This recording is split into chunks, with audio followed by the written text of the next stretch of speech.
मुझे लगता है मैंने पिछले 5 वर्षों से ऐसे एनडीए के घटक करके अमित शाह जी, हमारे नरेंद्र मोदी जी, देवेंद्र फडणवीस जी, नड्डा साहब और बावनकुळे साहब, हमारे जो नेता जिनको बोला है उनके ही विचारों पे मैं पिछले 12-13 वर्षों से काम कर रही हूँ और जिनको नेता माना और उनके आगे मुझे नहीं लगता है कार्यकर्ता कोई जाता है।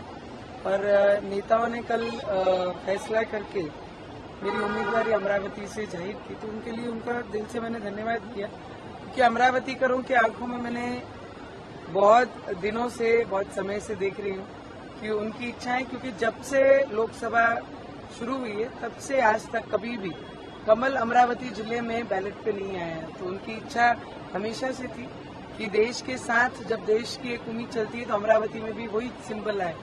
मुझे लगता है अमरावतीकरों की तरफ से मैंने मोदी जी का कल बहुत बहुत धन्यवाद किया। कल रात में अर्जेंट में पहले सीट डिक्लेयर होती है और फिर जाके प्रवेश करते हैं, और आज मैं देवेंद्र जी को मिलने आई हूँ, दादा को हमारे, फिर यहाँ से मैं दिल्ली जाऊंगा। स्थानीय स्तर पर जो भाजपा के सहयोगी दल है उनका विरोध भी देखने को मिल रहा है, वो नाराज है आपको टिकट मिल गया उनके नहीं या उनके। मुझे लगता है रवि जी भी एक एनडीए के घटक करके 2014 से देवेंद्र जी के साथ थे। ऑपोजिशन में जब आई सरकार तब भी रवि जी देवेंद्र फडणवीस जी के साथ थे। तो हम ऐसे घटक हैं कि समय आया तो साथ रहो और समय खराब है तो छोड़ दो, ऐसे घटकों में से हम नहीं हैं।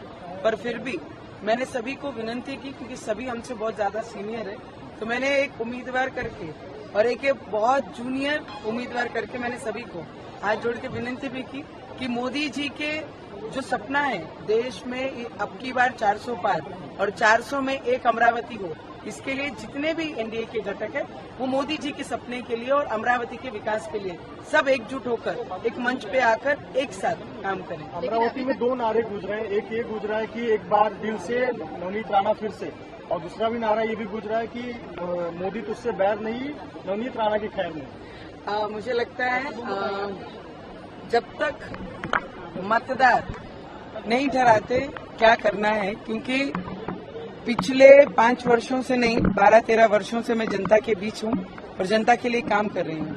तो मुझे लगता है एक बहू के नाते भी और उस क्षेत्र में कंटिन्यू लोगों के बीच लोगों की सेवा करते हुए लोगों ने खुद मुझे आशीर्वाद दिया। जब 2019 में एक सुनामी चल रही थी उसके बीच मुझे आशीर्वाद दिया गया अमरावती में, और आज एक सिंबल के साथ अमरावती में उतरूंगी। तो मुझे लगता है ये अमरावतीकरों की ही इच्छा थी जो मेरे रूप में अमरावती में आई है।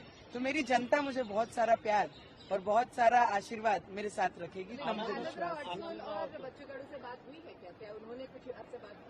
मैंने आपको सीधे स्पष्ट शब्दों में कहा है, बहुत सीनियर है मुझसे, जितने भी एनडीए के गठ और जो भी नेता हैं, कि सभी ने एक होकर मोदी जी का जो सपना है देश के विकास के लिए और अमरावती के विकास के लिए सबने एक मंच पर आकर साथ देना चाहिए और अमरावती का विकास करना चाहिए। मराठी में कोई बात नहीं हुई है क्या?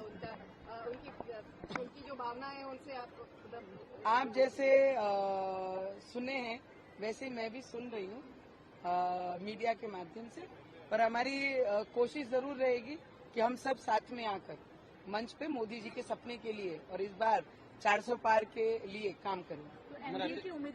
अगर आप ये वीडियो YouTube पर देख रहे हैं तो हमारे चैनल को सब्सक्राइब करें और बेल आइकन को दबाना ना भूलें। अगर आप Facebook पर ये वीडियो देख रहे हैं तो हमारे पेज को लाइक करें।